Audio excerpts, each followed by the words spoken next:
We are just 16 days from Auburn kicking off the season at home against Clemson, and we want to talk about impact freshmen. For that, I bring in Wes Sinor on the Plains right now joining me. And Wes, let's start on the defensive line with Marlon Davidson. How do you expect him to be an impact as a freshman coming in early this season?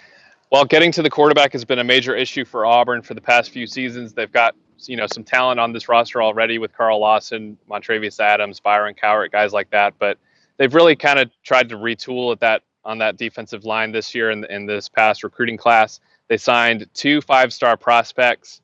Marlon Davidson is one, and Derek Brown is the other one. I'm giving the edge here to Davidson because he was on campus this spring. He was able to go through all of spring scrimmage. His older brother is on staff here. He's kind of helped him along, and the coaches have been really impressed with what he's been able to do this spring and how quickly he's been able to pick up Kevin Steele's defensive scheme. So I think that he's probably going to make a pretty big impact. He's going to be in that rotation. He's going to be able to give them some depth, and he actually started the 8A spring scrimmage. So I think that's a sign of good things to come for Marlon Davidson.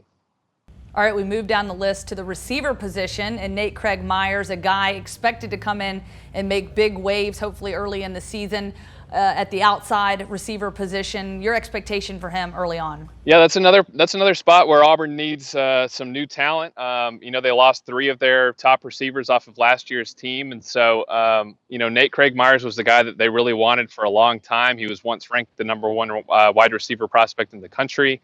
Along with Kyle Davis. He was another get for this class for Auburn. But Davis also enrolled early in January, but he's been really limited this spring. He had a shoulder surgery that he's been dealing with, and now he's got a foot injury, so he wasn't really able to do much in the spring and summer. And I think that Nate Craig, with his size and his ability, I really think that he's probably going to have the best year of any of the receivers, but any of the freshman receivers. But they really did sign a pretty good wide receiver class with Davis and Craig Myers, and then Eli Stove and Marcus McLean. So I really think that any of those guys could really probably emerge.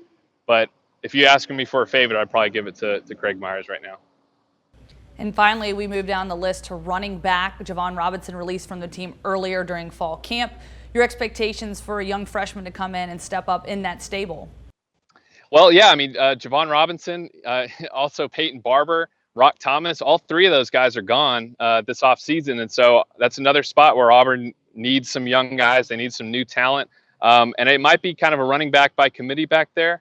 Kerryon Johnson right now is kind of the favorite to win that starting job. But when you lose a guy like Rock Thomas and the kind of speed that he has, they really tried to go out and replace that with Cam Martin, a former Baylor signee who was released from his scholarship over at Baylor after Art Briles was let go. And, I think that he can kind of provide a lot of that speed that Auburn's been missing since Corey Grant was here, and Ontario McCaleb, kind of that guy that can go outside and really make some plays in space. All of the running backs are going to play just because of the need at that position. And I think that Cam Martin over Malik Miller probably at that position is going to have a bigger impact. All right, Wes, thank you so much for your insight. For more updates on Auburn's fall camp, head over to AL.com.